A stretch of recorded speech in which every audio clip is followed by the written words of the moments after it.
Şagirdlər, hər birinizi xoş gördük. Bugün sizinlə 20 aprel tarixində Dövlət İmtahan Mərkəzinin keçirdiyi buraxılış imtahanında olan ingilis dili fənnindən sualların izahı ilə davam edəcəm. O halda 13 nömrəli testə diqqət edək. İlk öncə qrammatikadan başlayaq. These photos were taken my friend a mobile phone. Yəni bu şəkillər dostum tərəfindən mobil telefonla çəkilib. Dostum tərəfindən dedikdə ümumiyyətlə ingilis dilində tərəfindən sözü bilirsiniz ki, by'dır və by olan variantları saxlayırıq. A və B variantını.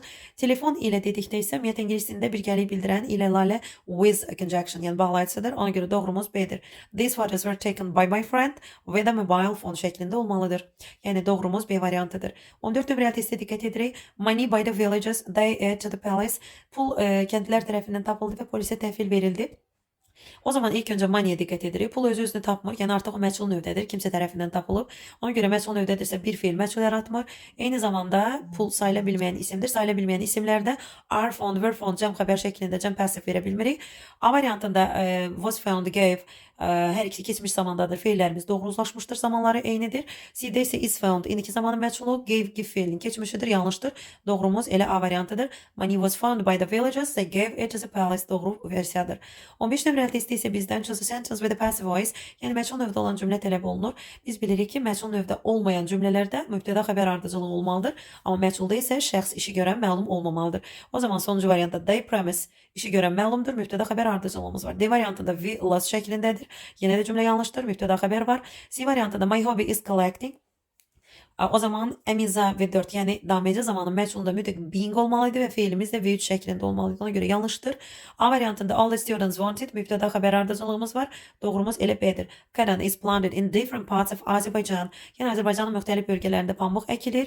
Emiza V3'tür. Yəni present passive indiki zamanın məchuludur. 16 nömrəli testə diqqət edirik. Artıq bizdə burada doğru variant tələb olunur. Yəni artikelların doğru seçimi. İlk öncə there is art collection in museum. Muzeydə resim kolleksiyası var. O zaman muzey sözünü görürük. İnsanlara məlum məkanlar hər zaman Z ilə verilir. İkinci tərəfə diqqət edin. Z ilə verilirsə o zaman bütün variantlar yanlışdır. Avtomatik B doğrudur. There is an art collection in a museum. Art collection kolleksiya sayılır və artikl işlədərkən birinci söz art sözünün ilk hərfinə əsaslanır. Site ilə başladığından ən istifadə etmişik. Muzey məlum məkandır. Z ona görə B doğru variantdır. 17 nömrəli testdə isə bir növ definition'dır. Verilən sözün mənasını tapmalıyıq. Burada artıq dəyərli şagirdlər tərcümə mütləqdir. Is a person's behavior, bir insanın davranışı, or way of acting, yəni özünü aparma yolu, özünü aparma qaydası. O zaman cümlələrə diqqət edək. Opportunity, imkan, decision, qərar, habit, vərdiş, dream, arzu, mənə, davranış deməli ilə davranışdan söhbət getmişdir. 18 nömrəli testə baxırıq. Modal feillərin doğru versiyasıdır. My mother is very tired. Anam çox yorğundur.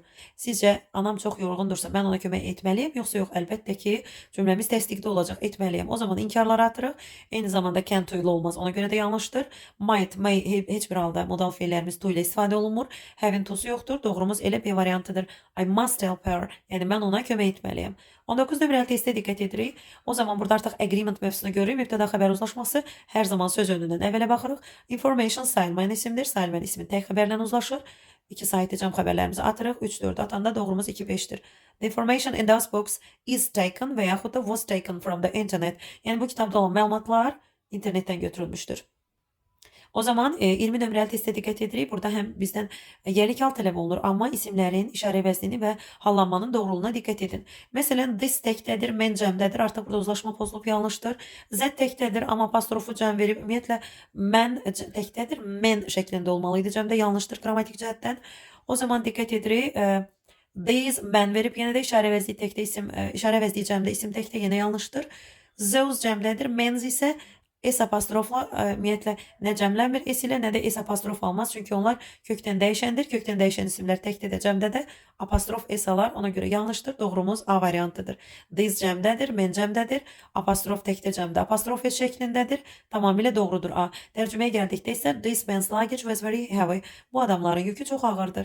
21 nömrəli testə diqqət edirik. Deməli, sual cümləsidir və special question'dır. Xüsusi sual cümləsidir. O halda nöqtədən sonra xəbər görürük. Biz bilirik ki, avtomatik xəbəri who alar və cümlə tərcüməsinə gəldikdə who is making coffee today? Bugün kofeni kim hazırlayır?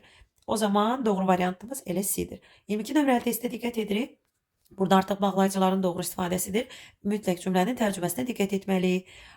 They didn't invite me to the party. Onlar məni partiyə dəvət etmədilər. I didn't go. Mən də getmədim. Deməli, ilk öncə nəyə baxırıq? Or burada seçim yoxdur. But ziddiyyət bildirir. Özündən əvvəl inkar varsa ikincidə inkar olmazdı, yanlışdır. Z ümumiyyətlə bu cümləyə uyğun deyil tərcümə olaraq. Qalırıq iki variant arasında. Səbəb bildirən bağlayıcılarımız because və so. Və ilk öncə biz cümləyə diqqət etdikdə onlar məni partiyə dəvət etmədi. Nəticədə mən getmədim. Səbəb öndə verilibsə, deməli doğrumuz elə so olacaq. Çünki because-dan so eyni funksiyadadır, amma because səbəb özündən sonra alar. So isə əvvəl. Ona görə də so bizim doğru variantımız hesab olunur. 23 nömrəli testdə definition sözlərin izahına diqqət edirik. Deməli 2-yə baxırıq. Patient səbirli deməkdir və burada A variantı olacaq. Being able to wait for a long time. Yəni uzun müddət səbirlə gözləmək. O zaman yəni sakit formada gözləmək o deməkdir ki, səbirli olmaq. Deməli 2-də A olacaq. 2 olan variantımız yalnız elə sonuncu variantdır. 1-də isə C variantı olacaq. Honest, dürüst deməkdir. C-də always telling the truth, yəni hər zaman doğrunu söyləyən. 3-də isə creative, yaradıcı deməkdir.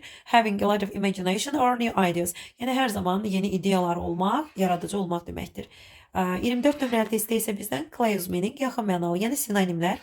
O zaman happy, sad, xoşbəxt, qəmgin, yəni bu antonimdir. Tall, short, hündür, qısa antonimdir, əks mənalıdır.